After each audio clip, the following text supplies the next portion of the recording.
Ja, dann möchte ich Sie begrüßen. Guten Abend. Das Mikrofon funktioniert. Ich freue mich, dass Sie gekommen sind. Es ist ein ganz besonderer Abend heute. Wir beginnen etwas, was wir sehr, sehr lange vorbereitet haben und worauf ich mich persönlich sehr freue, weil das schon wie ich denke, ein Einschnitt, ein Abschnitt, ein neues Kapitel in der Kunstsammlung Nordrhein-Westfalen ist, insofern, als wir heute die mit dem Goethe-Institut initiierte das sogenannte, ich sage es mal, wie es genau heißt, Goethe-Residenzprogramm Kunstsammlung Nordrhein-Westfalen aus der Taufe heben können. Ich begrüße dazu ganz herzlich Dr. Günther Hasenkamp vom Goethe-Institut in Kairo und unsere erste Stipendiatin in diesem Programm, Rifky, auch aus Kairo. Und ich muss echt sagen, ich bin ein bisschen aufgeregt. Es ist fast wie bei einer Ausstellungseröffnung, weil wir so lange viel dafür getan haben, um diesen Austausch, den wir uns erhoffen, den wir uns erwünschen für das Museum, auf eine Bahn zu setzen, die über 5 Jahre jetzt in einer Partnerschaft mit dem Goethe-Institut geplant ist. Und zwar ist die Idee, dass hier im Schmela Haus, wo es ja seit einem Jahr jetzt das Futur 3 Programm gibt, dass in dieses Programm mit eingebunden werden Stipendiaten, die zu einer Kuratorin oder Künstlerkuratorin Residency hier nach Düsseldorf eingeladen werden. 2-mal im Jahr wird es sein, jeweils für 3 Monate. Und insofern freue ich mich ganz besonders, dass wir jetzt hier mit Sarah Rifky unseren ersten Gast haben, dass Ägypten in diesem Jahr unser Wunschland gewesen ist. Erstaunt jetzt nicht besonders. Sie wissen, dass wir haben vor 2 Wochen 2 große Ausstellungen eröffnet in K20. Einmal nach Ägypten, Ausrufezeichen, die Reisen von Max Levogt und Paul Klee, und dann in der Grabbehalle die Ausstellung von Wael Shaki, Cabaret Crusades, also ein jüngerer ägyptischer Künstler und 2 ältere deutsche Künstler, die nach Ägypten gereist sind. Das war so eine gewisse Vorlage einfach für die Auswahl des Landes Ägypten, um damit den Auftakt für diese Partnerschaft mit dem Goethe-Institut zu machen. Wir wollen an den Abenden, und das ist eben das Ziel auch, weil wir wollen mit den Goethe-Residencies hier gar nicht so viele Vorgaben machen. Es gibt manchmal, haben Museen Kuratorenresidenzen, dann müssen die Kuratoren mitarbeiten oder sie müssen irgendwie ständig irgendwas tun. Das soll bei uns nicht so der Fall sein. Wir wünschen uns, dass sie hierher kommen, dass sie bereit sind, sich mit uns auszutauschen, dass sie mit den Leuten, die hier leben, mit uns auch am Museum sich auszutauschen. Und wir wünschen, das ist schon die einzige Bedingung, ist eigentlich, dass es einen oder mehrere Abende hier im Schmela-Haus gibt, die sich um dann in diesem Fall die Situation der zeitgenössischen Kunst in Ägypten dreht. Jetzt hatte Sarah Rifky darum gebeten, dass sie möglichst zu Beginn ihren vorbereiteten kleinen Vortrag halten kann. Das, was ich auch gerne erfüllen möchte. Und ich denke, Herr Hasenkamp, dass wir dann später vielleicht darauf Bezug nehmend auch Sie noch mit einbinden, weil ich freue mich wirklich auch sehr, dass Sie heute, also ausgerechnet heute, dass das geklappt hat, dass Sie hier sein können. Denn wir haben im Vorfeld ja auch so ein bisschen, wir probieren das aus, wie das geht mit den Ausschreibungen, mit den eigentlich eine Jury ist dann gefragt, die auswählt, welche Bewerbungen eben Erfolg haben und wen wir hierher einladen. Und aber ich würde jetzt denken, dann beginnen wir vielleicht gleich mit einem ich soll natürlich als erstes schon noch ein bisschen was zu Sarah Rifky sagen. Das macht man immer vor einem Vortrag. Also dürfen wir uns nicht so peitschen lassen und denken. Also Sarah Rifky. Sie ist Leiterin des von ihr gegründeten Cairo International Resource Center for Art, CIRCA. Und sie ist 2012 war das Mitbegründerin eines Kunstraums in Kairo, der erstaunlicherweise Beirut heißt. Seit 2010 leitet sie mit Wael Shaki, da schließt sich ein Kreis, die Kunstschule Mas Alexandria. Sie war 2009 bis 2011 Kuratorin von Townhouse Gallery in Kairo. Das ist dieser erste berühmt gewordene Non-Profit-Space, 1998 gegründet. Und sie hat an der American University in Kairo studiert und war danach, im Anschluss an ihr Studium, war sie dort Assistenzprofessorin für Kunstgeschichte und Kunsttheorie. 2011 war sie zusätzlich auch als kuratorische Agentin für die Documenta 13 tätig. Bisher haben wir sehr schöne Gespräche gehabt, viel voneinander profitiert. Und jetzt bin ich ganz gespannt. Temporary Positions, A Personal Journey, Thinking with Art in Cairo. Sarah Rifky spricht, ich darf das sagen, ganz gut Deutsch, aber will den Vortrag doch lieber auf Englisch halten, was verständlich ist. Aber danach, dann denke ich, das ist das Gespräch. Wir werden sehen, wie wir es immer so machen, hin und her switchen. Gut, vielen Dank.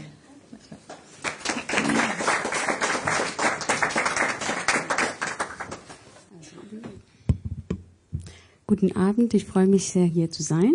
Und ich fange gleich an. Mein Vortrag ist auf Englisch, weil es immer einfacher ist, auf Englisch schnell zu denken. Und ich habe das alles heute Morgen erst geschrieben. Und also mein Vortrag wird so um die 40 Minuten sein. Und es ist ein sehr schneller Versuch, euch durch 15 Jahre zeitgenössische Kunstgeschichte in Kairo durch meine eigenen Erfahrungen zu leiten. Ihr könnt mir sagen, wenn ich zu schnell lese, da lese ich auch ein bisschen langsamer. Und später können wir Diskussionen auf Deutsch halten. Also, und auf Arabisch auch gerne. Okay.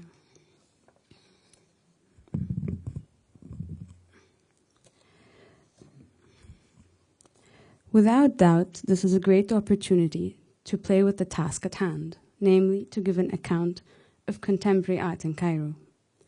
Naturally, it's as difficult, if not impossible, to give an account that is both objective and comprehensive. Thus, I can only offer you an invitation through my personal experience and reflection that seek to present with more complexity also the recent institutional evolution that makes contemporary art in Cairo possible. I emphasize this presentation as personal, partial, and partly intended to expand your imagination by means of selected examples, dates, events, and considerations. The resurgence of contemporary art in Egypt is said by some to have been evident in the mid-1990s, which, although not entirely true, simply reflects on what the world had started picking up and setting forth in circulation. It was due both to local and global reasons of what was happening in the world, the role of markets, media, art, and obviously politics. International interest in Egypt and in the region is very, very old. It peaks at times with the desire for the new and renews itself in fascination of the charge of political events that redefine how we understand the Arab world by extension. This, of course, plays a major role in the trajectory of how contemporary art in Cairo and other cities of the Arab world locates itself internationally. There are many things to be said about the growing role and leverage of old and new cities of the Arab world in relation to contemporary art. To isolate Cairo would be, in that sense, impossible. Yet at the same time, to create false borders along the world that is art would be equally false. I would like to offer some institutional facts and dates, not in chronological order necessarily, towards a timeline of recent developments of Cairo's contemporary art scene. In 1989, Egypt's Ministry of Culture established the annual Youth Salon, which purported to create a space of visibility for emerging artists on a national scale. The Salon often is criticized for its deficient jurying practices and contrived formalistic definition, has varied in the quality of what it has presented, often presenting a highly eclectic selection of works, hundreds of which are suffering in artistic quality, yet nonetheless providing an opportunity for an annual survey and a national exhibition of young artists. With major gaps in understanding and approaches towards contemporary art between the official establishment, and by that I mean the Ministry of Culture and its activities, including the biennials and the Salon and other recurring events, and perhaps on the other side, the more independent initiatives and spaces, including some that you may be familiar with and which Doris just pointed out, like the Townhouse Gallery in Cairo, which was founded in 1998, the Contemporary Image Collective, which was founded in 2004, and the Alexandria Contemporary Art Forum, which operated between 2005 and 2012, amongst others, and our own space, Beirut, which started in 2012. These are just sort of, and then there have been moments of, say, complicity and cooperation between these two different sides, sort of the more state side and the more independent side. In 2009, there was an attempt to invite 3 contemporary figures from the art world in Cairo and Alexandria to sit on the 8-person jury of the annual youth salon that I just mentioned. The artists were El Shawi, who's currently with his exhibition Cabaret Crusades in the middle of the production of his 3rd part of the film here at the K20, the artist Hassan Khan, and the curator and critic Bassem El-Baroni, who is the founder of the Alexandria Contemporary Art Forum. That year, the trio, an active aggregator within the jury, they narrowed down what otherwise would be thousands and thousands of works and an exhibition that would be an eclectic, like hundreds of works, relatively badly hung, into selecting a mere 90 works. What you're seeing is an exhibition still, like a view of the exhibition that I am talking about. They rejected previous winners of the Salon and subverted the expectation that an aesthetic of, say, new media, film, that kind of thing, would dominate the exhibition. In that context, new media is often synonymous with contemporaneity. Indeed, the jury cogently argued that the defensive emphasis on contemporaneity led both to the over-evaluation of aesthetic mediums themselves, as well as the derogation of the creation of a formal personal language in art. Critics of the Salon that year cited the original Paris Salon des Refusés of 1863 and cast doubt on the ability of the judges to arbitrate artistic value. That March of the 20th Youth Salon was declared a crisis on the artistic scene.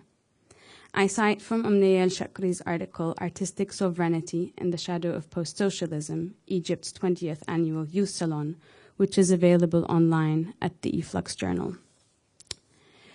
Rather than simply view the Salon as embodying conflicts between generations or around identity politics, she argues that the disputes surrounding the arbitration of aesthetic judgment were coded as a series of binaries: local, global, government-sponsored, artist-sponsored, authentic, contemporary, and nationalist neoliberal. Such binary representations seek to unequivocally categorize art and mirror authoritative public discourse on art in Egypt, which seeks to delegitimize forms of artistic production that do not conform to the imperative to produce artistic work that is at once contemporary and nationalist, or at least identifiably Egyptian. There is much to be said about this exhibition, but perhaps not now. My own story with contemporary art in Egypt had started some years before. I had commenced my studies at the American University in Cairo in 1999 in visual art and journalism, following years of German schooling at the Deutsche Evangelische Oberschule in Cairo. Due to a bureaucratic anomaly that year, none of the German school graduates were allowed to enroll in art schools. This is not a joke. My intention of studying at the Faculty of Fine Art to become an artist, which is what I always intended to be, was sabotaged by ministerial paperwork, and I owe the fate of landing a spot at the sought-after Faculty of International Commerce at the prestigious Cairo University, possibly due to my better grades in mathematics and English. When I started my undergraduate studies in 1999, exactly 15 years ago now, the Townhouse Gallery of Contemporary Art was 1 year old, fairly close to the university campus, which was downtown. Avid young artists like myself easily found themselves at home as part of a very small community of artists, art and art spaces in downtown Cairo. It became part of a refuge and a site for learning. I volunteered at Townhouse. I spent time there. I wrote there, assisted, designed, drank tea, made friends, worked, archived, fought, fell in love, out of love, and eventually I was simultaneously assisting on the very exhibitions I would then write about at night for a few dedicated weekly newspapers, including at that time the Cairo Times, which no longer exists. This is where I first encountered artists like Wael Shawi, amongst many others of Egypt's mid-career generation, including Maha Ma'moon, who will be the next resident curator at the Schmela House and whom you will have the opportunity to meet on one of those evenings. In 2000 and 2001, an independent art festival took Cairo by a storm. Here you're seeing a poster of that very festival I'm mentioning. It took place in and between the art spaces of downtown Cairo. Few reviews from that time are still available, and little, if any, documentation exists outside of artists' memories. The festival was called Al-Nitaq. Loosely translated, it would mean the surrounding. It was a short-lived phenomenon, mostly surviving as myth. The opening night of the second Al-Nitaq in 2001 felt like my initiation proper into the entrancing world of Cairo's contemporary art scene. The festival had transformed the entire center of the city into a form of real-life theater set. It was planned to be concurrent with the state-organized Cairo Biennial. It was a stark contrast to what was going on at the Biennial at the Palace of the Arts, which is part of the official Opera House complex and the adjacent island of Zamalek. Al-Nitaq, in context, made the separation of art from everyday life indistinguishable. It demonstrated that art need not be moneyed, luxurious, or that it needed state support, or complex architecture.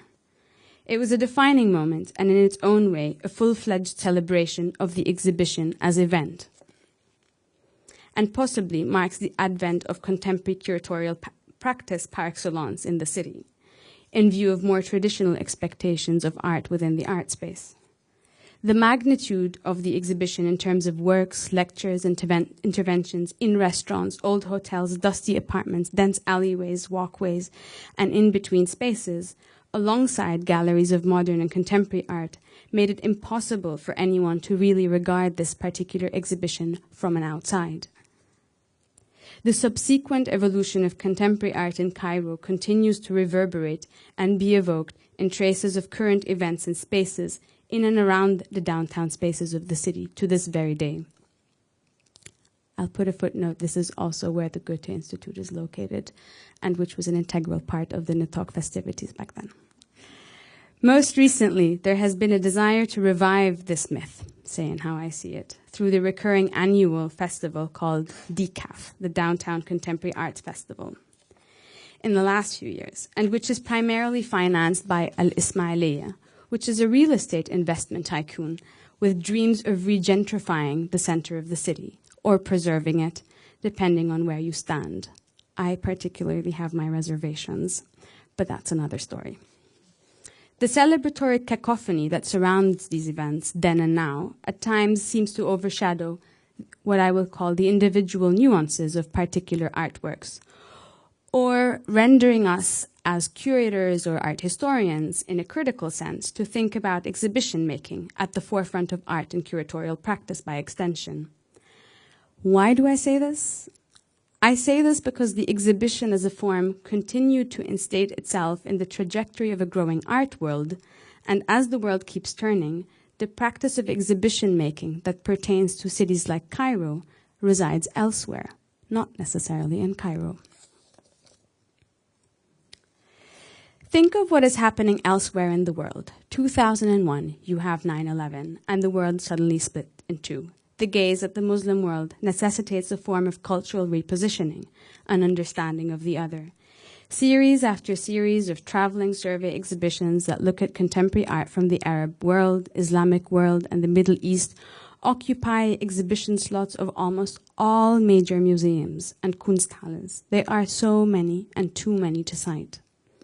Following a short quantitative survey I underwent with the artist Bassem Magdi in 2009, we studied the exhibition histories of 20 Egyptian artists over a 10-year period. And we can say with confidence that there was at least one exhibition that carried the name Cairo in its title on average every 6 months for 10 years between 1999 and 2009. Sadly, we haven't moved very far from the sort of essential one-liner approach to sort of thinking about exhibition making that pertains to framing exhibitions like Cairo. This is over probably a century and a little bit more old. And I will note here, although it's not in the script, let's say, I'll note here that I think for me it starts with a wonderful mention of an Egyptian delegation that travels to Paris in 1889 for the World Exhibition. This is basically the year that Alexander Eiffel's tower is inaugurated, electricity arrives in Paris, and you have this massive World Exhibition. And the entire city of Cairo is presented on display. And this delegation of Egyptian Orientalists who are on their way to Stockholm stopped by to actually visit this exhibition. And there's a beautiful account of this in the first chapter of Timothy Mitchell's Colonizing Egypt, where he speaks about how this traveling delegation actually receives this sort of encounter with their own city that has been restaged in Paris, complete with like donkeys that you can ride, facades of mosques, Shara al-Mu'izz, but essentially some details are confused. So you might stand at the door of a mosque and then you walk in and suddenly it's a nightclub and you have belly dancers. So they're like completely like shocked by this sort of, like fact. And he goes on to sort of speak about, we have to look at this is also maybe interesting to read in relation to the current exhibition with like, for example, like Paul Klee's travels to Egypt, which is maybe not, 15, 20 years after that, something like that, roughly. But whereby this is also sort of the birth of like tourism. So right after that, instead of bringing entire cities like as exhibitions to Europe, just shortly after you have the birth of like travel agents and tourism, and then you actually have like a lot, an influx of the first sort of European travelers that go out of leisure, to actually those cities themselves. So the sort of, but then they go already with the experience, maybe, right, of having seen those cities constructed as exhibitions. So this entire relationship of the gaze sort of structures the world as an exhibition, which in itself is a fascinating sort of thing to think about, but also is very much at the heart of, this is like, the parents of, like biennials and like, as we understand, like, big scale exhibitions today. So I think this is also kind of maybe a relevant footnote, except maybe, sometimes this becomes really interesting, other times it falls really flat, as with the example that I have in my script, which is namely the current exhibition that is on at the New Museum in New York, which is the first, they claim, the first survey exhibition about contemporary Arab art to take place in North America. And for the first time, they have 5 floors of the museum dedicated to contemporary Arab art. But I will also say that before giving it the fancy title that refers to a Godard film, the exhibition was actually called Yalla, which is sort of like calling an Italian Renaissance show pizza. So, so I won't dwell on that. So, this is from that show. So, I do beg your forgiveness a little bit in sometimes taking you off course and possibly speaking of some boring facts here and there that are intended essentially to reveal the scaffolding that surrounds the contemporary art world of Cairo, rather than actually sharing with you, say, the building blocks or the flesh, which is the art and the artists. Yet I do think that this is a great opportunity for me to share with you, some of these sort of notes towards maybe a closer analysis of what emerges and qualifies as contemporary art from and of Cairo and beyond. So here, and I've sort of like loosely pastiched the rest of my talk from like various sort of like notes and essays that I've kind of been tampering with over time. So it might seem a bit rough in parts, but anyhow, it should be entertaining. So 10 years ago, I would get uncomfortable about something that I couldn't fully articulate, but I kind of just did. A friend accurately diagnosed that feeling as suffering a severe reaction towards toxically topographic exhibitions. In other words, I would cringe at the thought of having entire identities, histories, localities, individualities, nations, and positions and ranges of events neatly packaged into works of art. Or worse, propping up in innately complex sort of like works of art as sort of shorthand elements in travelogue-like shows, performing cultural difference. So amongst these things, sort of under my belt, would at first hand be things like contemporary Arab representations, which was a long-term project curated by Catherine David, who's also curator of Documenta 10. To an extent, risks being exactly that, contemporary Arab representations, sensational one-liner. The first curatorial workshop on offer in Cairo was in 2002, marking my introduction to the enigmatic vocation of curating. I was fascinated with and truly and utterly unsure of what a curator really was. At the time, I envisioned the curator as follows: a woman, attractive, with the genes of a prototypical white male subject, a powerhouse that could make things happen, someone that took artists places and placed their work on a global map, both in theory and in practice, a polyglot with an endless collection of hats, both actual and symbolic. A hybrid between an artist, academic, and a politician that has the complete power to represent, frame, and articulate facts and fictions about artists and their work, eloquently above all. And someone who generated a certain amount of commotion amongst artists who either loved her or loved to hate her altogether. Naturally, I was enthralled by this semi-mythological figure. I admit at the time she had only revealed herself to me as female until I arrived in 2002 at the Documenta 11 in Kassel, Germany of the same year. During my first encounter with the fabled quinquennial, this was my very first Documenta, and it was also my very first experience with a show of that magnitude and size and scale. I couldn't quite help but note the scale of the show's resolution and the stature of its consequence, particularly in years to come. The platformed 5-year project, which reimagined how global art could shape and destabilize an international Euro-American centralized art discourse. The show that seeded doubt at the core, maybe, of the Western canon, you might say, owed its inspiring curatorial vision and artistic direction to Okwi and Wizard. Okwi is neither a woman nor white. I have since revered the curator figure, male or female, black or white, loved or hated, and my love for the subject position grows incrementally, as I learned that this figure had a heart and could imbue meaning. And tracing the word to its Latin root, I found that curare meant to take care of art, and being a curatus meant being a spiritual guide. Historically, a curator would take care of collections at a museum, manuscripts, and books at libraries. And in the 16th century, curators took care of minors and lunatics. Some 100 years ago, being a curator meant being an overseer, a manager, and a guardian. A decade ago, I sensed it was all that, with a tad of mystique and glamour. Today, it's still all that, plus an endless scope of new responsibilities and possibilities. We research, we write, we teach, we educate, we facilitate, we fundraise, we plan, we direct, we produce, we make and we take care of artists, we take care of artworks and exhibitions from their inception as idea to long after they happen. We document, we promote, we present, we represent past projects, all the while pitching new ones. We network, garner ideas, build publics. We work fluidly and independently across in relation to and outside institutions. We are here. We articulate concepts, brands, and sell projects, and we mediate between the poles and players of the art field. There's like a pendulum between practice and theory, between art and its history. And as curators, we also fill in for critics when the latter are absent. So in 2007, that said, I ventured to very consciously stride forward and say, I will become a curator. So I tried to sort of actively embody this curator function.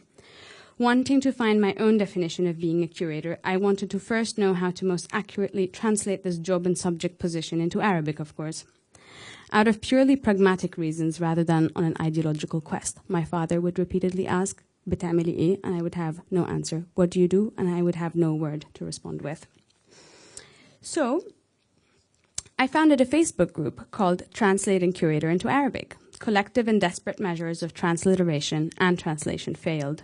The fairly short-lived discussion of 32 posts ended with Alexandria-based curator Bassem El-Barouni's short recounting of the history of Egypt's modern art institutions, the pitfalls of history, language, and education, pointing the discussion back to approximating the curator to the commissaire d'exposition, or commissaire général.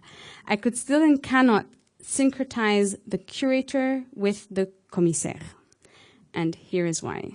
A commissaire to me is a man in his 40s, plainly dressed in an uninteresting grey suit, bored and power-hungry, a misogynist wearing an outrageous tie. A bureaucratic victim, he is an official with the perfunctory task of making many similar exhibitions, and occasionally toxically topographic ones, highly nationalistic at times, and worst of all, he thinks he's a curator. Taking up my first proper position in 2009 as curator at Townhouse, which in that year dropped the long title of Townhouse Gallery of Contemporary Art in favor of a more all-encompassing title, just Townhouse, that sort of comprised maybe many more of its activities. It was definitely challenging. Trying to develop an intellectual terrain that spoke against the currents of existing interests meant that many proposals for new productions with artists and for exhibitions never saw the light of day. I was never able to bring the support together for many things that I wanted to do to happen. Discursively, though, we held many events. And in 2010, I finally managed to scrap together a show that I had really wanted to do. The show was called Invisible Publics. The show was intended to look at what happens when we, the audience, as a body, come together in an exhibition, say for an opening, which is really the only time when people do come to exhibitions, I'll have to say, as a big mass of people. And if we, from the position of the sort of passive spectator audience, could actually recognize in ourselves like a public, like an active body of people in the sort of like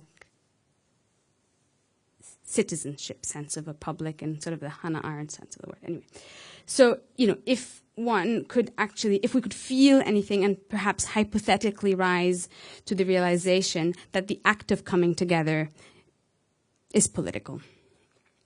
The exhibition was scheduled to open on the 23rd of May, 2010, and it happened to coincide with two important events that evening. One was the opening of the 21st Youth Salon at the Opera House, but more importantly, with the violent dispersal of one of the first peaceful sit-ins that had lasted for 40 days by factory workers that had been let go and that were lined up against the main street leading to Tahrir Square and were camping out in front of the Parliament headquarters. I won't speak much about the exhibition. I will just speak about the opening night. So the exhibition was featuring a work by the Finnish artist Oliver and Tellervo Kohtakalainen, which is an international project called the Complaints Choir, which they had started in 2005.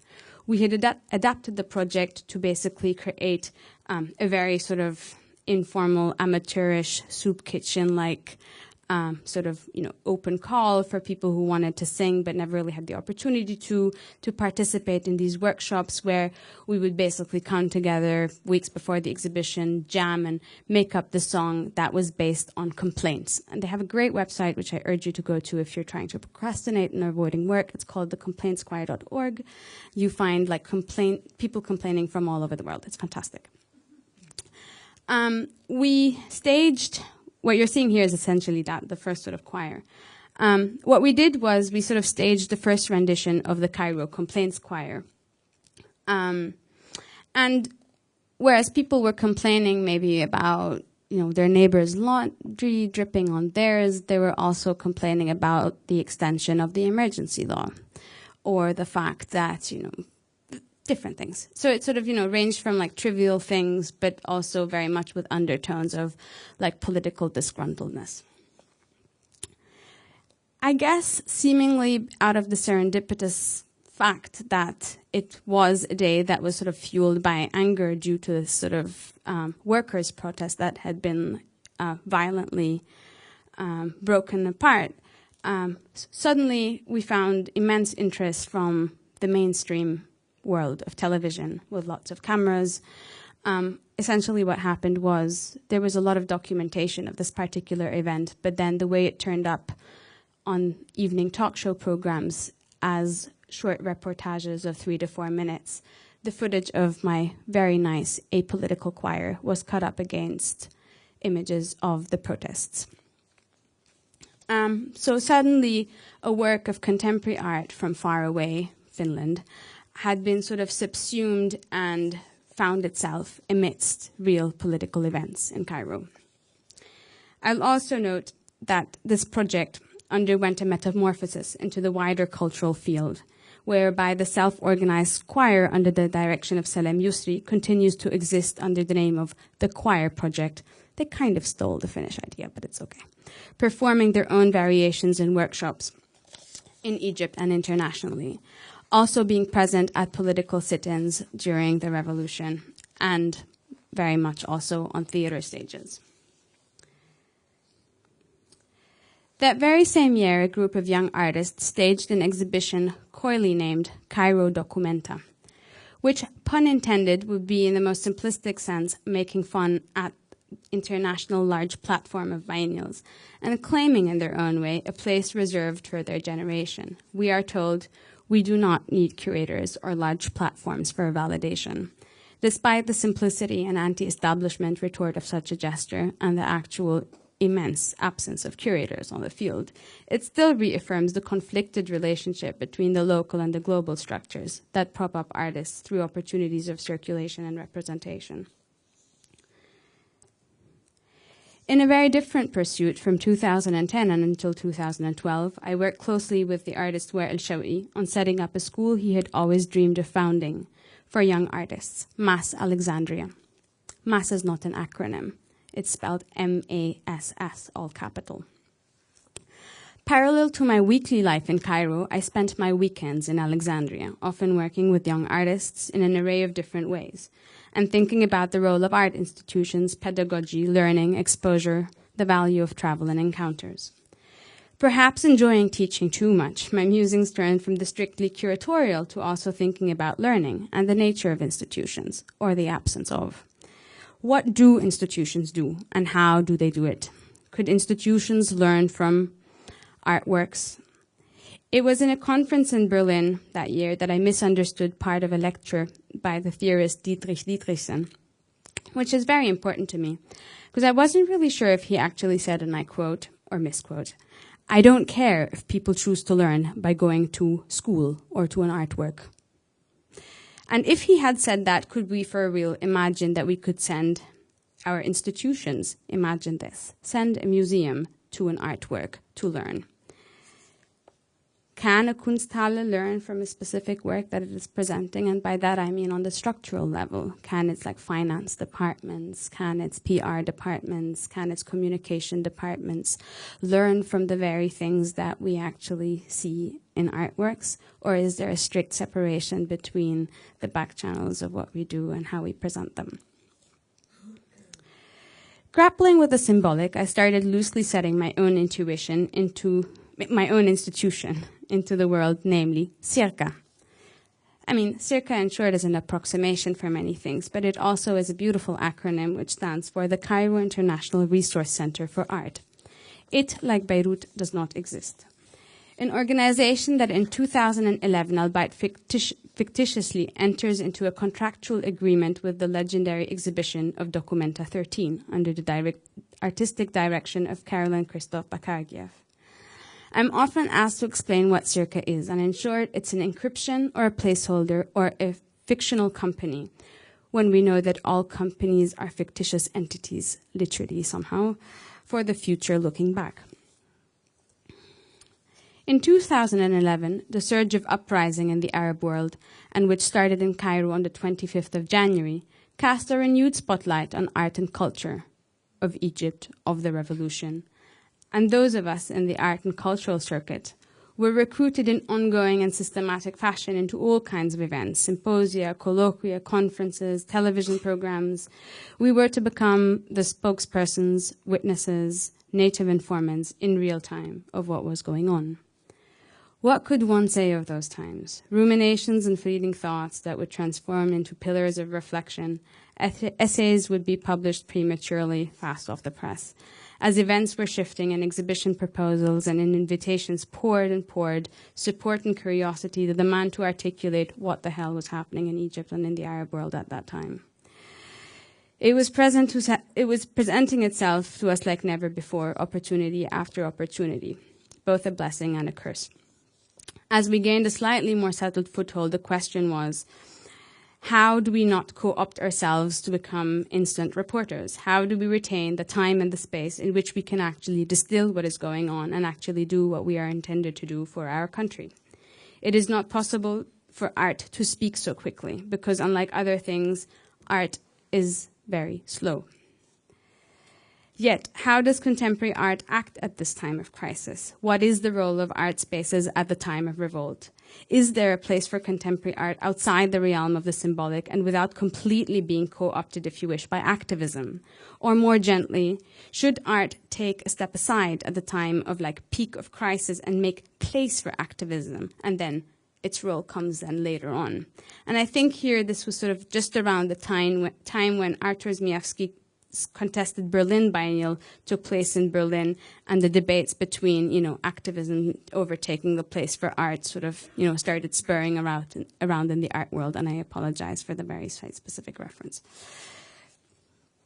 By sheer accident or design, together with a colleague of mine, Jens Meyer-Rothe, that I had met during my graduate studies in the years that I just dropped between 2007 and 2009, at the Art Academy in Malmö, we had an intense exchange on vocational practices and how we could inhabit Cairo and perhaps sort of retain a site for experimentation from the position of art without making an apology for art, without it being activism.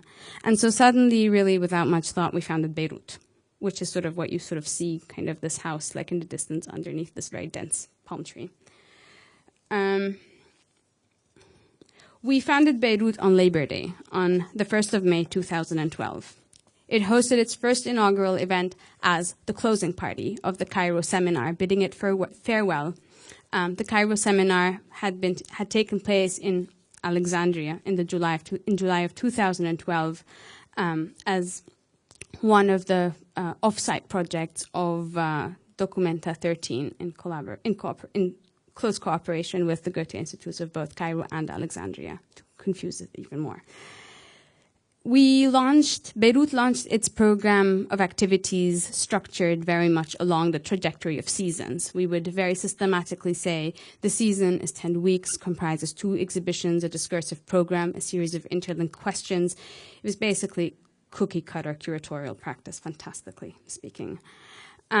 We set them up sort of thematically to investigate, say, questions, for example, very rudimentary, say, between art and the political. So our first season, for example, would look at the representations of labor and labor movements, trade union movements, and predating the revolution, but also, for those who do art speak, looking at the image as a site of labor. Working closely both with international renowned artists and friends like the late Harun Farouki, God bless him, as well as younger local practitioners. I know I will lose you here if I don't at least pause to give you one reason for why in the world we would start an art space in Cairo, in Egypt, and give it the name of another city, namely Beirut in Lebanon. And let us just say that the subtle gesture of surrealistic displacement was a necessary tactic to deflect the attention and confuse an international audience, perhaps. And locally, to run a little against the grain of a cultural sense of nationalism on the rise, to provoke a reaction. So I guess these are 2 reasons, but not the only ones. And the other ones are probably more interesting and slightly more poetic, but for that you would have to wait until the very end, and I'll tell you over drinks why it was called Beirut. Part of our mission with Beirut was to think about institution building as a curatorial act. In the absence of sustainable structures of support for the arts, could we create a space that still insisted on doing things the curatorial way and as autonomously as possible? Sometimes. It's proven difficult and inspiring, but with a little and a lot of help from our friends, also the Goethe-Institut at times, and not only because Günther's sitting here, it is possible. And Beirut became for us the argument that if outside on the street we vocally and loudly demanded change, bread, freedom, social justice, then in a way this change also demanded a space where it could be imagined. Change definitely first needs to be imagined towards being achieved. Our program of exhibitions, new productions, residencies, lectures, and workshops is very well documented and available in an online blog, of which you're seeing a still shot. And it's also an artwork inspired by a carpet weaving by the Lithuanian artist Goda Bodvitie. and it can be visited at beirut.org. Currently approaching our third year, we've shifted our emphasis somewhat. After 4 seasons, we have declared there are no more seasons, since there is no more Arab Spring. And we are dedicating our energy on the Imaginary School program, a 5 to 9 months program, we still cannot decide, designed to learn about forms of organization and collectivity, as well as surveying the boom of young institutions which have erupted in Egypt after 2011 and around those days. And which range, I mean, Beirut is not an isolated phenomenon. I mean, we stand alongside many, many friends from working in cinema, like CIMATEC, the Center for Alternative Cinema, music, 100 Copies, which is a label and a music space, dance, which is like MAT, the Contemporary Center for Dance, architecture, there's Cluster and there's Magora, to civil rights movements by young people. There's anti-sexual harassment groups, and the very infamous film activist collective Moserrin, which is quite popular on YouTube, amongst many others. So really this is just one tiny, tiny, tiny bit of a much larger ecology. It is seemingly impossible to report on 15 years of working in the contemporary art scene in Cairo in 15 minutes without at least losing 5 people in the audience. Yet to open my contribution up into a discussion that relies not only on facts and engages my current and future and not only my past experiences, I would like to make reference to a recent trip I just made. 2 days ago, I just returned from my very first trip to Jeddah in Saudi Arabia, which sort of lies south of our border and on the other side of the Red Sea, and has a totally different history altogether. And I guess with a stronger yearning, little trail off. While meeting with several young artists there doing studio visits, I was struck by the extremely removed framework of references that they moved in. The crux of difference that we pit against each other, such as the classical, antiquated, the modern and contemporary, does not reside in these clear categories there. There's a strife and a search for something within the individual artistic practices that arrive at contemporary expressions, which may be dismissed as decorative or oriental in some cases.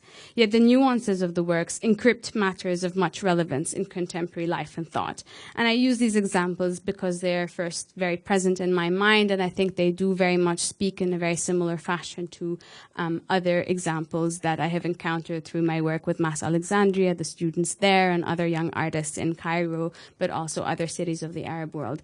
In Saudi Arabia, it just really jumps at you what's going on. So, I mean, at times the work might seem esoteric, occultish, sometimes unbelievable, but to pit that sort of in the field of contemporary Islamic society, particularly at a time when the more extreme forms of fundamentalism are throwing the world into turmoil, both a byproduct of and at times complicit with the economic orders of capitalism, swifting arguments that seem to be flailing, promises. I mean, I think what these practices promise, maybe in a sense, and I'm really jumping here, I realize that was a bit of a far, I may be losing you, but I really think that some of these practices do promise some sort of paradigm shift in how we sort of conceive or will conceive of contemporary art in time. And why do we dedicate so much care and time to the empirical question on the role, responsibility, and function of contemporary art in today's society, in particular in view of specific spatio-temporal or geopolitical contexts? Why am I here? Since the linguistic turn, art is increasingly being subjected to scrutinous questions. What is art, and why is it necessary? For whom is art important beyond the art world? And why do we hold on to it so tightly? Will art in its contemporary form continue to exist 50 years from now?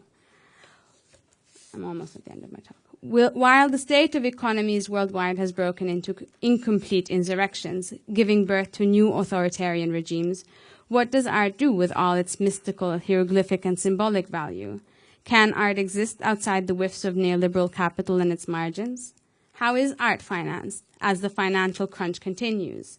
And does it de facto lose its autonomy as we artists, thinkers, curators witness the shrinkage firsthand with every singular project, artwork, or exhibition in the making?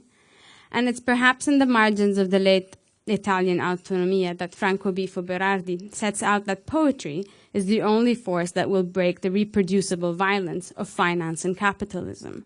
And that poetry is precisely found where I'm speaking of. If this holds true, can art hypothetically, as a poetic form, be able to push against the clenches of financial dictatorship? This is a much wider discussion that I think is quite interesting, nerdy as it sounds. These questions are of increasing importance as they restage the centrality of contemporary art that is threatened by the financial systems that perpetrate art's autonomy and place it in line with the byproducts of financial capital, seeking at times, or so it appears, to colonize the symbolic value of our human expression as part of the financial world. I've taken this minor detour, and I understand I am really asking a lot of you, to draw your attention to the shifting centers of new museums, the franchises of museums, art fairs, and nascent collections that are on the rise, not in Europe, but in the United Arab Emirates, Saudi Arabia, and the Gulf. Very important discussion. The implication in the migration of art from the margins to the new financial centers is inevitable, given the structure of the current economic trends, of how art is financed, which is different from being made possible, in cities that are being culled from the periphery as a continuous wave of renewal is sought in the existing art centers, the New Yorks and the Londons of this world. Perhaps one thing that interests me here is seeking to understand art outside of its symbolic and representation function and question a possible responsibility, or in that sense break up the word responsibility in the sense of an ability to respond, on art's impact on economics and politics beyond the social, cultural, everyday life, or art's understood sense of arthood, if you want, and it's having an impact on any audience.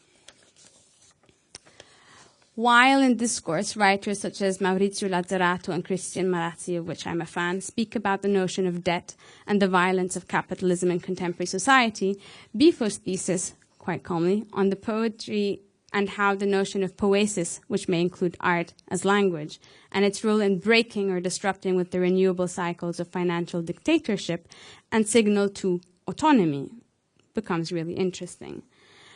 And I know that we've departed from speaking about the specificity of Cairo, and I have taken you through a very quick whirlwind through many other considerations. I think it is also to perhaps break with the very registers and frames and histories, the methods and language, and the very specific narrative that we uphold to speak about contemporary art in place and in time. Cities like Cairo, but not only, and I'm actively thinking about Beirut, Sana'a, Jerusalem, Jeddah, become interesting sites insofar as the history of language and consciousness opens completely other doors to how to approach art. If at the heart of what we understand we are rooted, and I'm speaking in English, at this sort of, base of Indo-European, histories and layers and layers and layers and layers and layers and layers and layers and layers and layers of thinking, then how is art read differently down a very different sort of, tradition and, of languages and thought? In time and slowly, I'm coming to realize that there is something of a very different future of art at large that is centered elsewhere, along the history of another language and thought that will produce its own art histories and time as it comes together, and that is still perhaps too early to speak about, and that would mostly be interesting to see where it evolves, let's say, 10, 20, 30, 100, 500 years from now. To be here again and to think back to what that was. And that very rift in very broad and essential terms does not fold along the traditional trajectories of the East and the West, or the traditional and the contemporary. And this, I think, maybe is a point where I can actually thank you, and thank you for your patience, and leave off for a much more complex discussion. Thank you very much. Before you clap, so I will just say a few words, because this is a particular artwork by a very young Saudi artist by the name of Basma Filim Ben. Basma is an artist who decided to drop out of the traditional educational system because she feels that traditional educational system is going to affect her aura and her sort of spirituality, as she says it. Here she has basically, through the very careful study of geometric forms and their sort of symbolic and esoteric meaning, as well as through the science of numerology, which seems to be things that everybody in her age that I have met, they're quite keen about these things that we're not so familiar with. She's sort of created her own language that kind of corresponds to like an iPhone keypad, say, but each of these sort of like little geometric forms has a certain sort of set of other like references. And what she has here is a transliteration of 4 verses from a very old poem, a love poem by Qais and Layla. Maybe you've heard of it. And the work is called Last Scene. It's of 2014. And essentially, it's just an encryption, a very visual encryption that looks like webdings or dingbats, but actually has quite a complex, translation from the Arabic poem that is quite old. Anyway, I just thought that would be a nice note to close on. So, bye.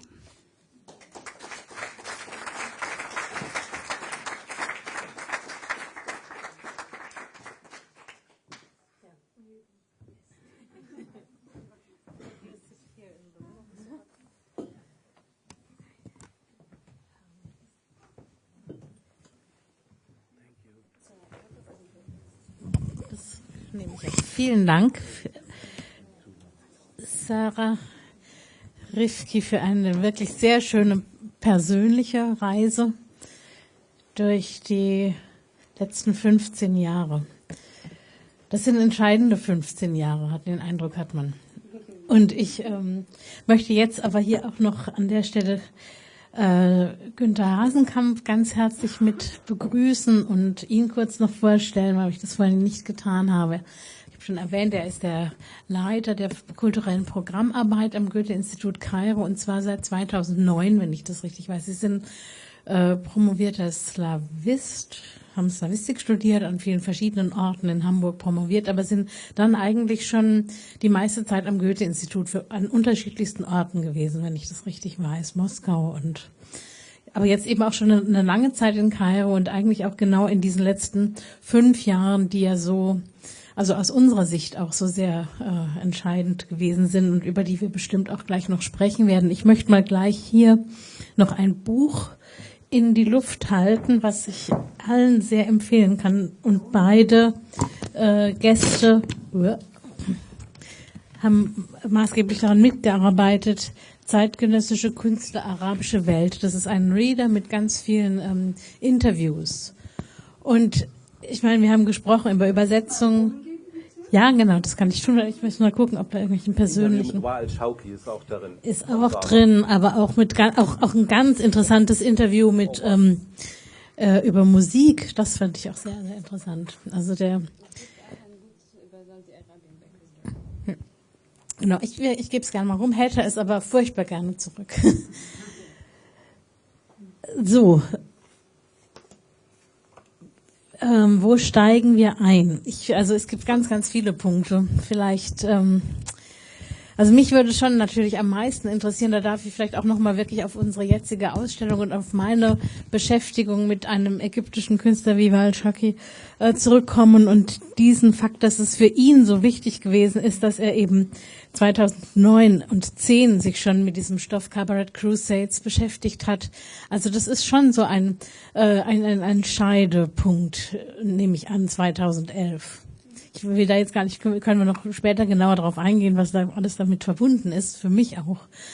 Aber vielleicht kann man das nochmal so, also Sie haben das auch schon miterlebt. Sie waren 9 auch schon also 9, 10 waren Sie auch schon in Kairo. Ja, das stimmt. Guten Abend, vielen Dank auch nochmal.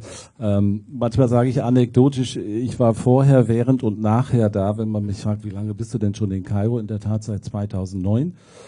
Und ich habe mir im Vorfeld auch die Frage gestellt, welche Frage werden Sie an uns stellen? Wahrscheinlich die Frage, wie kann man erklären, was im Augenblick passiert? Und vielleicht sollte ich an dieser Stelle ganz kurz und auch anekdotisch natürlich über den Mann sprechen, der mir die Haare schneidet in der 26th of July Street. Das ist ein älterer Ägypter, der nicht so gut Englisch spricht. Der sagt dann in der Regel zuerst Family good und dann sage ich Yes, thank you. Und dann sagt er Egypt bad. Und dann weiß ich immer nicht, was ich antworten soll. Ein bisschen fühle ich mich jetzt heute Abend auch so, weil natürlich nichts schwieriger ist, als die Historiographie der Gegenwart sozusagen. Timothy Garton Ash hat ja mal so ein Buch geschrieben, History of the Present, und dann ein langes Vorwort, wo er dann beschreibt, warum das so schwierig ist, weil man Dinge sozusagen, die man beobachtet, vielleicht zu schnell als Vorbote oder als Beweis für etwas ansieht, und da ist natürlich ein Stückchen dran. Jetzt sind wir aber im Jahr 2014 und auch nicht mehr im Jahr 2012. 2012 hat ein Autor der New York Times, der Thomas Friedman, der ist dann gefragt worden, also Ägypten ein Jahr nach der Revolution, wie sieht's aus? Und dann hat er Gegenfrage gestellt und hat gesagt, okay, wenn du einen fliegenden Elefanten siehst, was sagst du dann? Sagst, es ist ein Elefant, der fliegt. Man kann das nicht beschreiben. Das war sehr stark die Stimmung auch in dem Moment, so wie ich es empfunden habe. Bin mir fast sicher, Sarah, du hast es auch so empfunden, eine Zeit, die ein Jahr oder zwei oder vielleicht ein bisschen länger andauerte, in der man sehr stark damit beschäftigt war, ein Stück weit einzuordnen, was passierte. Man hatte ja auch zwischendurch, ist auch ein sehr interessantes Gefühl, den Überblick zu verlieren dahingehend, dass man die Chronologie nicht mehr weiß. Man weiß nicht mehr so genau, war das jetzt letzten Monat oder ist das schon vor einem halben Jahr passiert, weil es zu viele Gleichzeitigkeiten gibt. Also Zeit ist ja überhaupt, glaube ich, ein sehr interessantes Thema. Ich war da vielleicht ein bisschen inspiriert durch Futur 3, habe ich gelesen, die Überschrift der Veranstaltung hier, und Zeit jetzt nicht als so Chronologie, ja, irgendwie morgen ist heute schon gestern, ja, also eins kommt nach dem anderen, das ist ja relativ uninteressant. Zeit ist ja im Grunde, kann ja sehr viel sein, kann vor allen Dingen auch ein Zeitgefühl sein, in dem sich alles Mögliche überlagert und kreuzlagert, und dann kann das eine mythische Repetitionen kann es geben, es kann die mystische Übung geben, wo man mit der Unio Mystica ganz anderswo in die Sphären geht und so weiter. Aber Zeit ist schon ein Thema, und das ist vielleicht ein Thema, was ich uns hinzufügen wollte, habe ich eben gedacht, als ich dir zugehört habe und lauter schöne Bilder gesehen habe, an die ich mich auch gerne erinnert habe, an den Chor zum Beispiel. Sehr, sehr dichte, sehr atmosphärische Sachen, glaube ich. Und ich hätte den Vorschlag, dass wir vielleicht das Thema des Kulturmilieuwandels, etwas, was du angesprochen hast, vielleicht noch ein Stück weit vertiefen. Das ist dieses ganze Thema der unabhängigen Kunsträume, kulturellen Initiativen und so weiter, und warum das wichtig ist oder wie man das einordnen soll. Aber ich hätte auch den Vorschlag, dass wir wenigstens kurz versuchen, darüber zu sprechen, wie sich Kunst oder die Künste verhalten zur Gegenwart. Es wird immer nicht so geliebt und ist so ein heikles Thema auch, aber ich glaube, man kann in Kairo im letzten Jahrzehnt, und das muss ich auch noch sagen, ich spreche aus der Perspektive, einen kleinen Exkurs machen, ich spreche aus der Perspektive eines Beobachters, ja, ich bin kein Akteur, das ist etwas, was uns beide unterscheidet, und Perspektive ist... Hm? Wir sind beide beides. Ne? Du bist beides. Nein. Okay, talk to you later.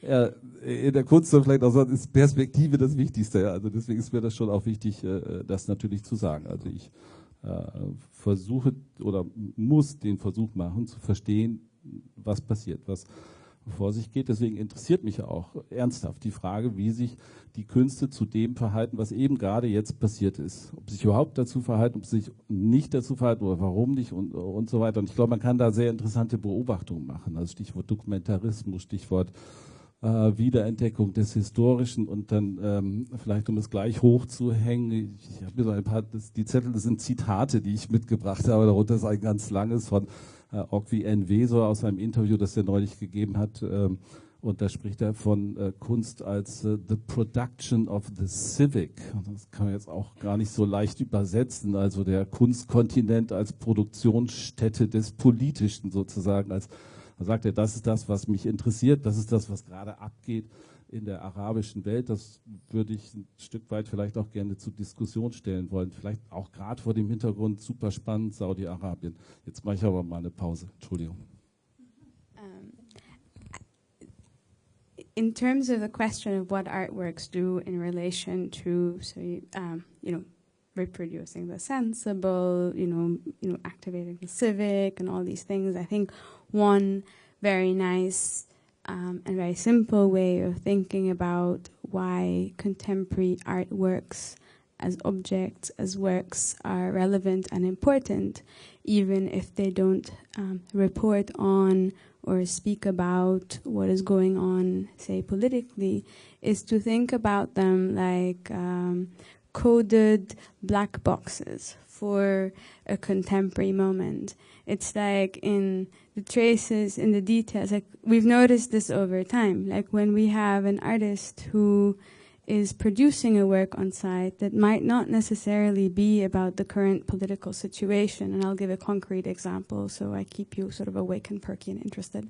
We had a Jordanian artist called Lawrence Abu Hamdan who is interested in noise and sound and like sound art and all these things. And he came to Cairo and was saying, Cairo is such a cacophonous city. It's unbelievably noisy. Like, how do you guys live?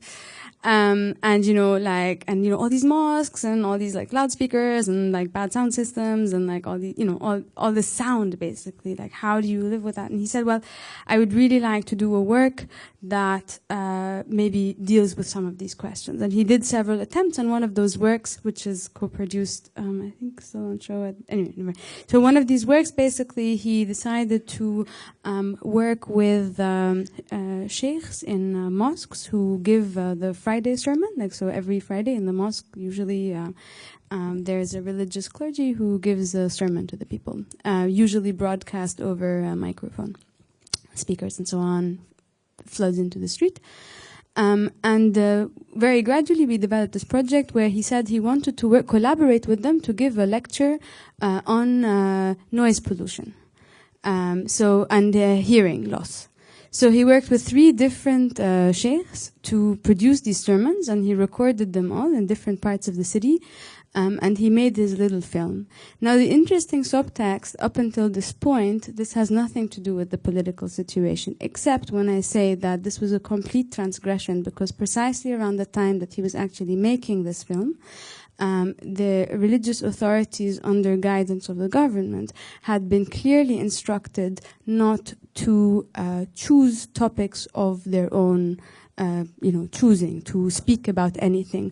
So in fact, there has been an increasing amount of control in terms of what is actually said in public. So on that particular Friday, when on these Fridays when certain smaller mosques would be speaking about, hearing damage and hearing loss and noise pollution, everybody else was speaking about something entirely different, such as, actually exactly what it was. It was basically the ascent of the Prophet to heaven. That was the subject of that lecture.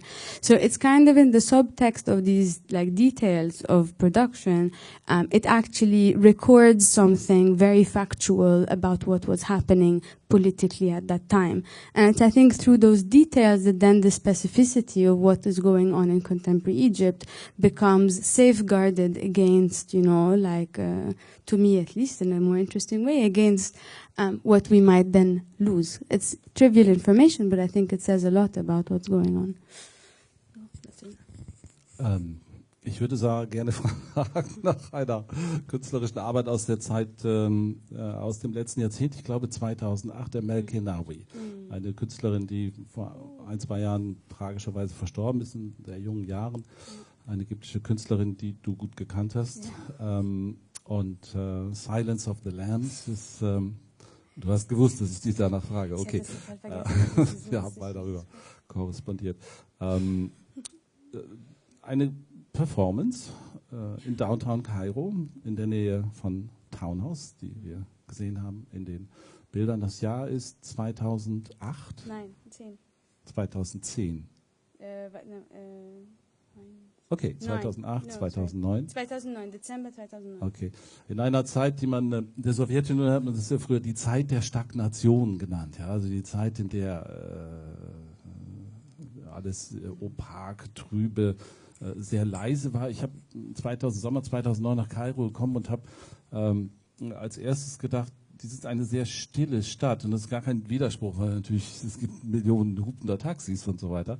Und trotzdem war irgendwie spürbar die Abwesenheit von lärmenden Diskursen und solchen Dingen, also eine metaphysische Stille sozusagen.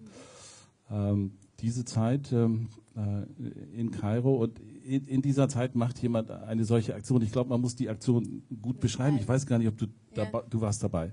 Ich war dabei und ich war, ja. Okay, vielleicht kannst du uns kurz beschreiben, was passiert ist. So the late artist Amal Inawi had decided, she's a beautiful, beautiful artist, and somehow against the grain of her otherwise highly poetic films and drawings, she had decided to stage a series of public performances of which only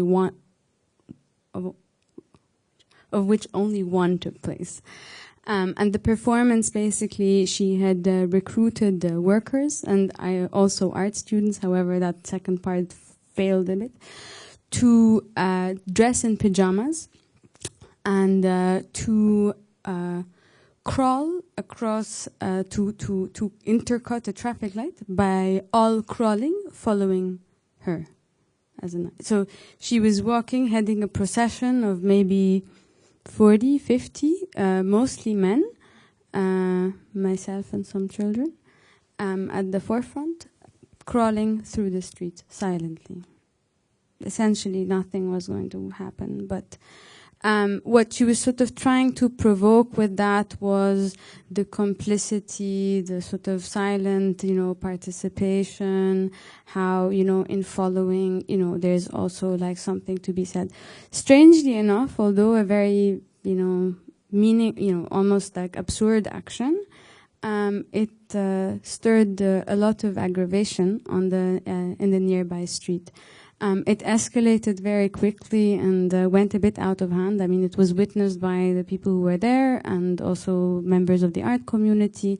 It escalated very quickly out of hand when many discussions were taking place. People were openly attacking each other, asking, what are you trying to say with this? We don't need this. What are you trying to provoke?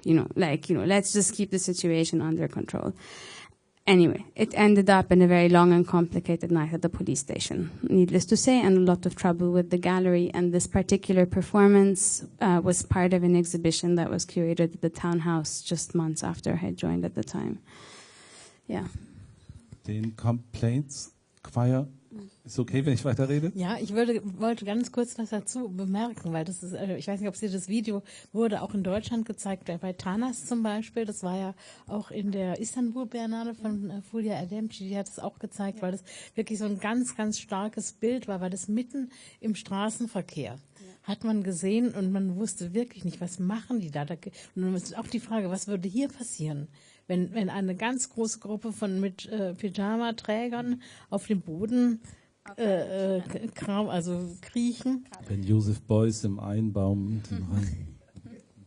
Ja, aber das war auf dem Rhein. Also ich fand, das war ein wirklich sehr, sehr starkes Bild von so Lämmern, die so lammfromm und dann aber doch ganz viel Anstoß erregt haben auf der Straße. Ja, es berührt diese, ich glaube, ein bisschen auch mythisierte Grenze der öffentliche Raum. Ja, also die Performance im Public Space ist ja sehr en vogue. Gibt es ja sehr viele solche Aktionen. Aber in der Zeit, glaube ich, hatte das eine gewisse Dringlichkeit, sozusagen, also eine gewisse auch Relevanz, und den Complaints Choir, den wir gesehen haben. Wir haben ein Foto gesehen im Factory Space von Townhouse, aber habt ihr nicht auch vor Townhouse einen Versuch gemacht, den Complaints Choir zu realisieren? Ja. Das haben wir versucht. I'm kind of tempted, feeling the sort of like fatigue of the audience, to actually open it up to questions. Sorry for jumping the lines here. But I think maybe some of you might have questions or comments or thoughts, or otherwise maybe we do one more round of questions and then break up for drinks, which would be really nice. There's a bar upstairs, apparently. Yeah, we can certainly do that. And here is Bernhard Lüthi. Vielen Dank.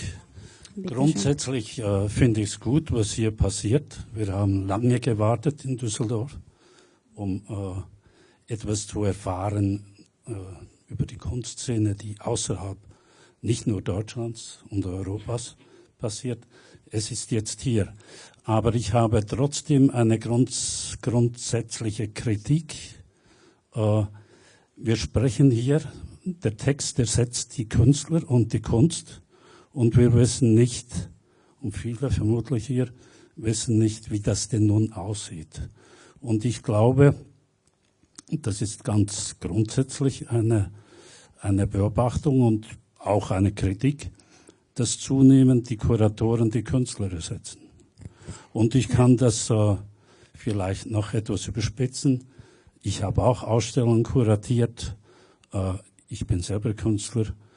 Vielleicht kommen wir dahin, dass die Künstler sagen zu den Kuratoren, wir legen die Arbeit nieder und die Kuratoren machen auch noch die Kunst. Das können wir nicht. No, but I completely understand, and I will add to that I think statistically artists after soccer players are the most traveled vocation in the world, so I think we're not entirely taking over. That said, I am very conscious of the structure of my talk, and I deliberately, as a curator, refuse to speak in place of artists, because I think then I would be reducing their artworks as illustrations.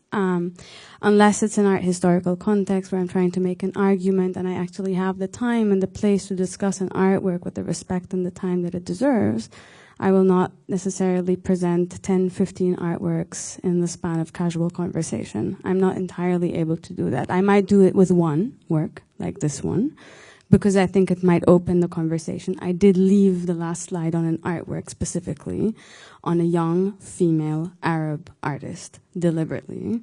And so I think with that, I kind of do bring the conversation back home. I do agree with you. I think art is at the center of our practice, but it is also would be an absolute disgrace if now I could actually stand here and rattle down 15 years of contemporary art history.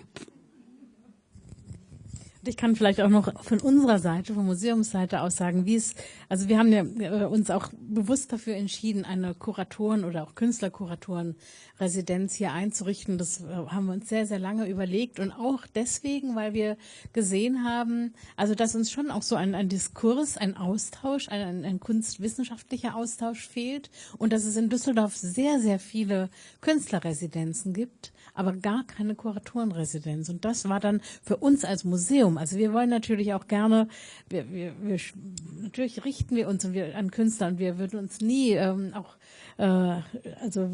zutrauen, deren Werk zu tun. Darum geht es gar nicht. Also es geht uns schon um ein Gespräch auch in unserem Feld.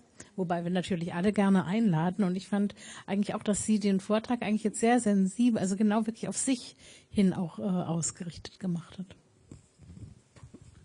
Das ist alles richtig und alles prima. Ich habe nur in letzter Zeit sehr viele Konferenzen auch besucht. Im Stedelijk-Museum im März, dann war ich in Paris im Centre Pompidou und wieder wurde über Kunst gesprochen, anhand einer Ausstellung, die vor 25 Jahren stattgefunden hat. Und Magicien de la Terre. Da gibt's vieles zu diskutieren und das ist auch alles richtig, über Kunst zu sprechen. Auch das ist richtig, die Reflexion. Aber trotzdem ist es eine Anregung, künftig sollten wir eben auch Künstler einladen, die tatsächlich faktische Arbeit leisten, die wir auch tatsächlich uns betrachten können und darüber diskutieren. Das ist die Grundlage des Kunstdiskurses. Ist ja. Ausstellung von Schmela und der Produktion haben wir einen ägyptischen Künstler hier eingeladen, der lebt jetzt ein halbes Jahr in Düsseldorf, von Juni bis Dezember, bis ein dritter Teil der Cabaret Crusades hier in Düsseldorf produziert ist, mit der Hilfe von vielen Künstlern aus Düsseldorf. Und jetzt gibt es eben auf der anderen Seite dann noch diesen kuratorischen Reflex dazu. Also wir sind natürlich, so wie alle Museen im Moment, da ganz richtig, Stedelijk, Centre Pompidou, Tate, alle großen Museen, die mit moderner Kunst und zeitgenössischer Kunst zu tun haben, müssen sich damit beschäftigen, wie wir auf den Westen, auf Nordamerika und Mitteleuropa festgelegte Konzentration, wie wir die überwinden. Und das wird bei uns nicht von einem auf den anderen Tag gehen, ganz sicherlich. Und es wird bei uns nicht so gehen, wie die Londoner Tate das machen kann, die nämlich für jeden Kontinent ein Department gründen und dann kaufen, sondern wir haben uns das wirklich sehr überlegt, was passt zu dieser Kunstsammlung Nordrhein-Westfalen in Düsseldorf mit den Leuten, die auch hier sind. Und ja, das wäre jetzt meine Antwort, dass wir ja einen Künstler auch, dass wir zeigen ja ganz groß und ein Künstler, der eben aus Alexandria kommt und wie wir eben ja auch von Sarah Rifky gehört haben, dass sie zusammen diese Schule in Alexandria, die im Moment wahrscheinlich etwas brach liegt, oder, wenn ihr alle nicht da seid. I see. It is always much more exciting to listen to artists firsthand, but I think it would again be a reduction to completely again like comprise them without like the sort of argument. And it's also to respond to the inaugural invitation. Like I'm the first in a series. You will also be meeting Maha Ma'moon and Hamdi Rida, both of whom are artists and curators at the same time. But essentially, all I'm trying to do is give you a structural, albeit slightly boring, but maybe I tried to make it less boring. I hope it wasn't too boring. You're still here, so it can't be that boring. Like I tried to give you essentially like a structural backdrop against which you'd be able to receive those artists and maybe sort of see their works in the context where they are. So essentially, that's all I'm trying to do. But I mean, I understand your critique. It's, you know, a very old school, normal critique. I feel the same way. But essentially, I'm also trained as an artist. And so sometimes I also read poetry. Ganz kurz nochmal dazu. Ich finde es aber manchmal auch schwierig, wenn man Künstler zwingt, immer über ihre Sachen zu sprechen. Und ich finde es auch, dass das, also ich muss Ihnen dazu stimmen, dass wir haben drüben, man sieht ja auch ein bisschen was jetzt Work in Progress und kann das verfolgen und ist eingeladen, den Film mitzuerleben. Und ich finde, das ist eigentlich mehr, als wenn man Künstler immer sagt, sie sollen über ihre Werke sprechen. Aber ich würde gerne nochmal zurück, das versiegte eben so, das hat mich so neugierig gemacht, was Sie erzählten von dieser Aktion in Kairo mit den Schlafanzügen. Mich würde interessieren, warum die Leute, also haben Sie rausbekommen, waren die ärgerlich? Haben die das als was Politisches gesehen? Haben die gesagt, das ist jetzt einfach irgendwie abgehobener Quatsch? Und weil Sie eben sagten, Sie waren vorher da und zwischendrin da und hinterher da, hat alles, was in den letzten Jahren passiert ist, vielleicht auch die Wahrnehmung von Kunst ganz stark verändert, dass man eine ganz andere Sensibilität, die dann manchmal vielleicht auch in eine ganz falsche Richtung führt, bekommen hat oder so. Ja, also wie wirkt sich das auf das Publikum aus? Denn manchmal hat man ja auch das Gefühl, dass Kunst so ein bisschen in einem sehr closed room passiert und eine bestimmte Leute interessieren sich dafür und das sind immer dieselben, aber es dringt gar nicht so richtig ein in die Gesellschaft. Das war jetzt vielleicht ein bisschen viele Sachen auf einmal, aber vielleicht eine ganz kurze Replik von mir darauf. Ich glaube, das sind sehr wichtige Fragen. Das sind auch Fragen, die uns wirklich beschäftigt haben, als wir überlegt haben, worüber sollen wir sprechen oder als wir uns eigentlich überlegt haben, was ist denn eigentlich passiert? Und ich wollte auch hinaus auf die Frage, welche Shifts, ja, was für Verschiebungen haben stattgefunden in der Gesellschaft und auch und vor allem im Verhältnis zwischen den Künsten und ihrem Publikum. 2008 gab es eine Ausstellung, die ist sehr gut dokumentiert, die heißt Kairoscape, da gibt es einen Katalog, darin ist ein langes Gespräch mit Künstlern. Künstler sprechen eigentlich die ganze Zeit nur darüber, dass sie ein riesiges Problem damit haben, dass ihre Kunst in so einem Closed Circuit irgendwie da sich abspielt. Ja? Also es zirkuliert, aber es verlässt nicht wirklich einen geschlossenen Stromkreislauf von bekannten Konsumenten. Und zwischen den Künsten und dem Publikum, das sie haben, hat es Verschiebungen schon gegeben. Und ich glaube, diese, was man vielleicht auch so eine Territorialisierung nennen könnte, dass also Kunst nicht nur in Form eines Ölgemäldes stattfindet, sondern als Chor und als performative Praxen und so weiter. Das hat sehr viel damit zu tun. Aber dann gab es eine Revolution. Es gibt einen sehr bekannten Aufsatz von Lara Baladi, der heißt, when seeing is belonging, wenn Zuschauen heißt eben, dass ich 100% dazu gehöre. Dann gibt es dieses interessante Phänomen der Street Art, das hier oft bei uns in Europa rezipiert wird als, was mich ein bisschen stört, ich nehme halt dich auch als sozusagen, das ist die neue Kunst aus der arabischen Welt, ja, alle malen jetzt Murals und irgendwie Graffiti und so etwas, das ist eigentlich schon etwas, das wieder vorbei ist. Gleichzeitig existiert es hier in Deutschland teilweise in Form von Coffee Table Bildbänden. Ja, es gibt sehr große, umfängliche Bildbände, wo man sich das alles anschauen kann, aber das lenkt ein bisschen von dem ab, was wirklich passiert ist. Was ist wirklich passiert? Das ist die Frage. Und entlang der Parameter, die Sie da genannt haben. Ich finde das super relevant, ja. Und du musst jetzt alles beantworten.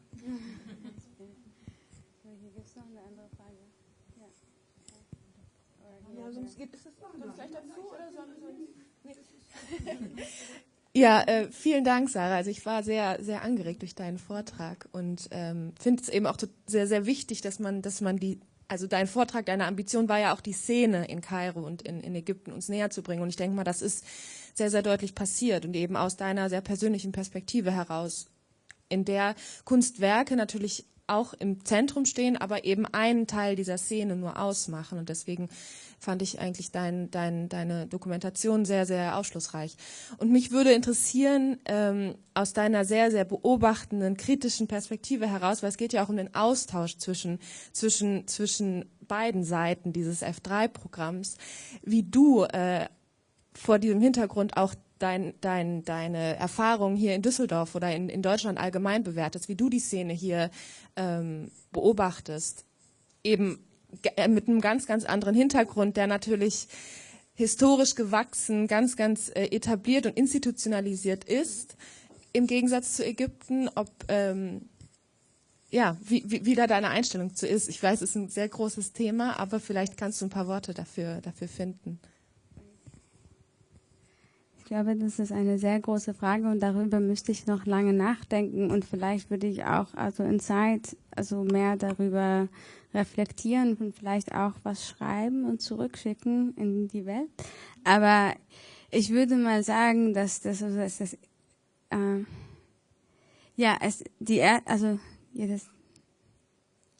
erstmal ist ja schon ganz interessant, dass ich jetzt hier bin, das erste Mal in Düsseldorf und eigentlich in Region Nordrhein-Westfalen. Ich war nie in Essen, Aachen, Ruhr und so weiter und so fort aber schon sehr viel nach Berlin und auch in Kassel gearbeitet eine Zeit lang, aber das ist dann auch im Prinzip Dokumente und auch ganz anders einfach. Ich finde dass meine eigenen Eindrücke ändern sich auch, aber es gibt ja auch, kunstgeschichtlich dann auch andere Verbindungen, wir haben das heute noch früher ein bisschen diskutiert, die man nachforschen kann, die zum Beispiel Kairo mit Alexandria, mit Düsseldorf verbinden, wenn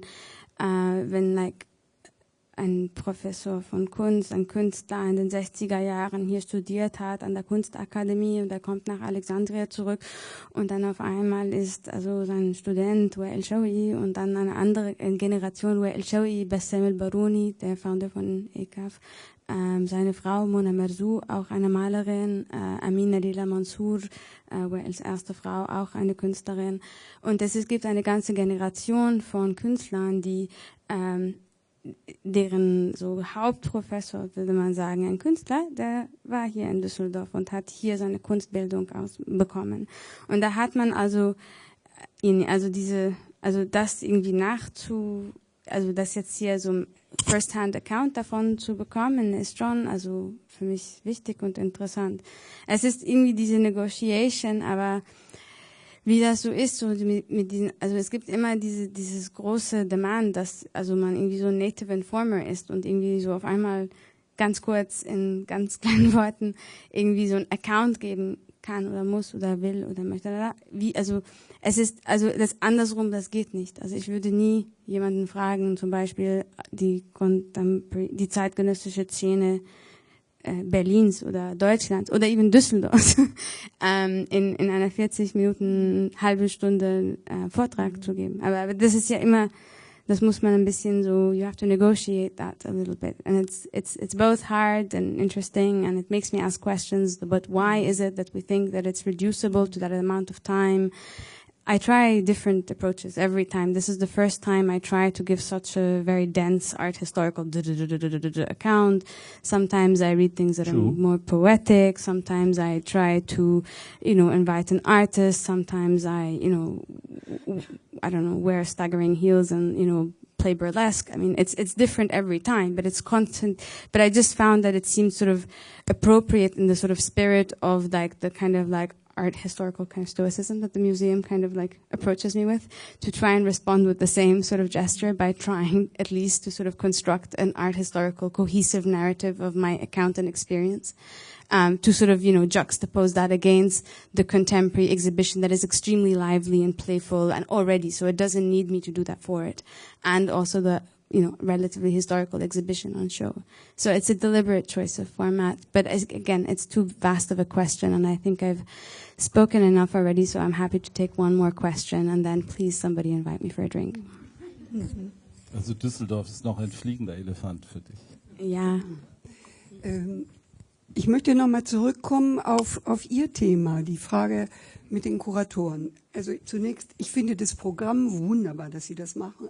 Fantastisch. Finde ich auch. Weil die Möglichkeit besteht, also für uns auch, essentielle Positionen aus den Ländern zu sehen und zu erfahren. Also wir müssen uns so dringend die Frage nach was ist Kunst heute stellen?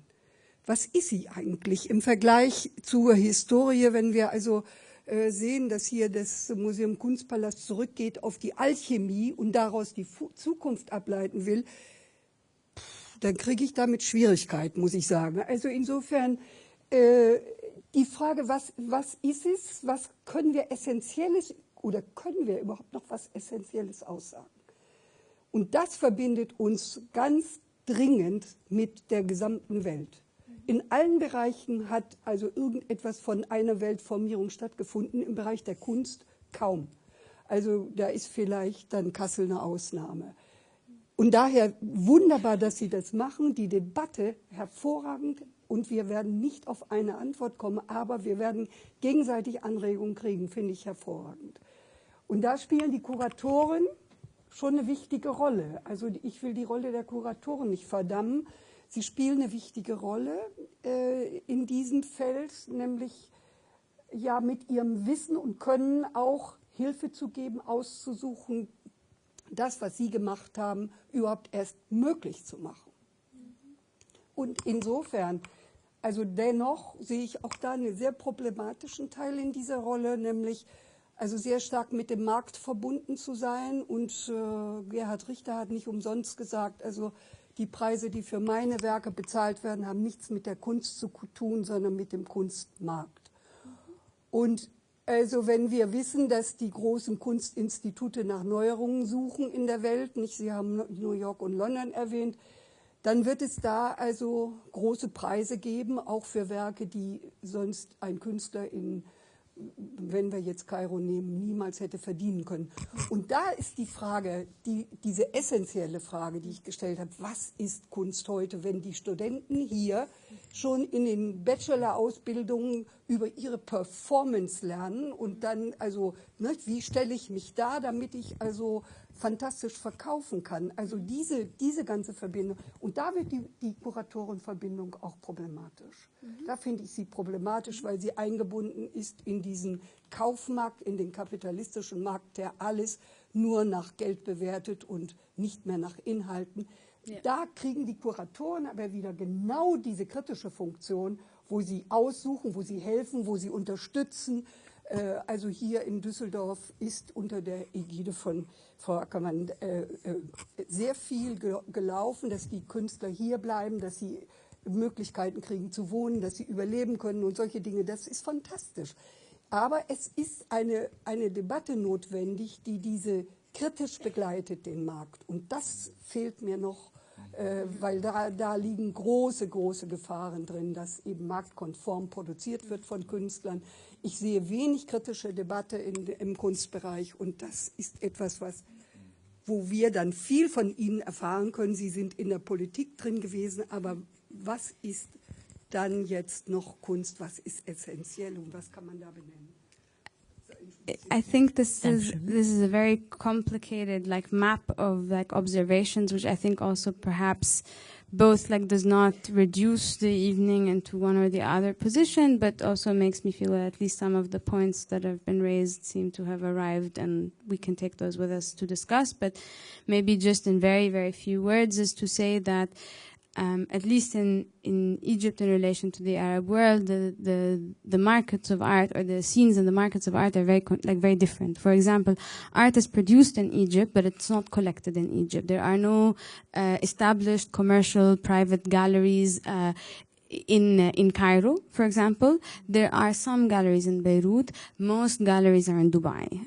Most collectors are in Dubai, Saudi Arabia, Iran, and so on and so forth. And like the flow of production and money, circuits in very different ways. So we've been seeing, so the market on the one hand takes place in a certain place, and I can't remember which artist said it basically, but for artists to go to art fairs is a bit like walking in on your parents having sex, which is really not very nice. So essentially, but we do then as curators fulfill that awful role of being, of course, the mediators and kind of the buffers between those spaces. Repeatedly, I'm asked from the Gulf, why don't you open a gallery? And I insist to work in the nonprofit sector. It is a very dubious thing, right? But then at the same time, I find that there are pockets in which you go as far as a place called Miami, which is not in the US, but in Alexandria, which is a totally run-down, derelict district in which, you have super dense housing. And in the basement there, you have 24, super young artists, as young as 13, 20, whatnot. That's where Al-Shawi school, who've never traveled in the world, who have only seen artworks as the sort of tiniest illustrations within art history books, who sort of have an intuitive capacity to produce works that are extremely genuine, thoughtfelt, heartfelt, and that completely embody the object in the sensibility of arthood in terms of what it kind of playfully does. It's not just about its conceptual kind of function. It's not just about, trying to fulfill a spot or land an exhibition at a gallery. It does not have the DNA awareness of what it means for art to even be commercial. You have these young students who are compulsively doing these collages, but they don't even recognize that this is their actual art, because at art school they're asked to make replica after replica of bad, realistic painting. But Amna's hobby is to make little kind of collages, which I think are quite fantastic and look small replications of great modernist artists. Or I have another artist who's particularly interested in the work of Avicenna and how you can sort of read people's moods through colors, and she goes and does it for fun with employees at the tax office, and she creates these little vignettes, that sort of chart out people's psychological mood based on colors and forms, producing these quite funny and amusing sort of esoteric kind of examples, of people's portraits as artworks. Or you have a young quirky artist who's sort of I find him a bit autistic, and he's quite amusing, and he sort of uses language in a very funny way, who will say the BBC is not a BBC, and you'll be are you talking about the news channel? And he'll be no, a big black cock is not a big black cock. And you'll be where the hell did this come from? You're kind of off, you're off the market, you're off the sort of, but then to me, this becomes, I think, a really interesting site where it is possible still to recognize that artists actually can be genuine, and where it is not about the co-optation of the market. And I will do what is within my capacity to actually maintain that those spaces exist, and to very gently find ways of walking together, overseas, arriving at Documenta with that very same group of students, of which I've mentioned 3 of 24, and stay there for a month and see how it's not just about them being in Kassel working with major artists that they have no idea how important they are. Of course, they had before that never heard of Documenta even, but also for them to be able to look back at where they come from and what they do in context, to be able to understand and actually be the pendulum and actually not fall in the trap of the market. So yeah, I think that's kind of. That would be wonderful. You're the most wonderful curator. You bring those guys. They came. Yeah. They came to Documenta 12. They went. Yeah. But that's essentially what we do. That's predominantly what I do. But that basically, we took the group to, this particular group went to Documenta, the last Documenta, essentially was 13 for a month. We stayed there working with the artists, and they attended the opening, so that was 30 days. We took them also to the Sharjah Art Biennial. We did the same experiment twice. And we hope to collaborate. It's a huge and very costly procedure to travel 30 people, obviously. And wherever we can find the money and the resources, that's essentially what we do. But for me to actually do that, I actually have to be here, find a network, meet the right people, raise the right money, have a contact at the museum, speak to you, explain the dire infrastructural situation to be able to secure the path for artists to travel. So yeah, all right. I think this is a very good last wish for this talk, to travel more, to just travel more. And that brings me to the last issue maybe that I remarked in that book, which is now in the last row already. There is an issue is to get a visa and to travel. And if you can travel. We also experienced that here with Shaki, who is a renowned artist, and it should not be a problem, but it was in fact. And so we have to see that it's really, and there is someone, and this curators could be to take care that this is possible, to invite people and to make the connection between the different scenes. I know we are now terribly cutting everything because there were so many things else. I would also have liked to ask. Yes, please. Was ich vorhin vergessen habe, was auch so wichtig ist, dass in den arabischen Ländern, in denen die politischen Situationen noch so schwierig und unausgegoren sind und die demokratischen Verhältnisse in vielen noch sehr, sehr in Frage stehen. Also der Schutz, der gewährt wird für Personen, die hier gewesen sind. Das heißt also, in den Ländern wird nicht so leicht jemand angegriffen, wenn man weiß, er war hier. Weil dann die Presse, wenn Goethe-Institut dahinter steht, das habe ich in ganz vielen Ländern der Welt erfahren. Das betrifft aber alle politisch angreifbaren Positionen in allen künstlerischen Bereichen, dass sie dadurch geschützter sind. Und das ist ganz wichtig. Also, dass wir gerade die arabischen Länder, die Künstler, die Intellektuellen einzuladen und hierher zu kommen, ist unabdingbar wichtig. Also wunderbar auch für Goethe-Institut. Tolles Programm. So if I'm in jail, you'll free me? Okay. Ja, danke schön. Vielen Dank.